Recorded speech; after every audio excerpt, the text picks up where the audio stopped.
Go ahead. Vice President, thank you. You said earlier that there's a left-wing network to attack, to dox, to assault, and make it impossible for ICE officers to do their job. You told my colleague just now that there's an investigation going on into that network. Yep. So if everything that you say is true, how does being part of that network justify being shot?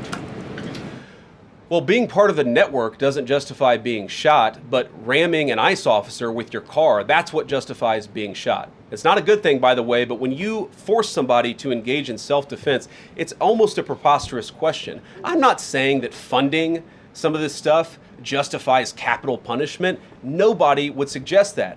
The reason this woman is dead is because she tried to ram somebody with her car and that guy acted in self-defense. That is why she lost her life, and that is the tragedy. Now, there may be other violations of the law and other penalties that are associated with those violations of the law. For example, if you are funding violence against our law enforcement officers, I'm not a prosecutor. My guess is that's not the sort of thing that earns capital punishment, but it should sure as hell earn you a few years in prison if you're funding the effort to try to assault our law enforcement officers.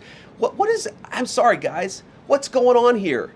You guys are meant to report the truth. How have you let yourself become agents of propaganda of a radical fringe that's making it harder for us to enforce our laws? You just asked me a question that presumed that the reason why this woman died is because she was engaged in legitimate protest. She tried to run somebody over with her car, and the guy defended himself when that happened. Next question. The investigation is still ongoing. I said next question.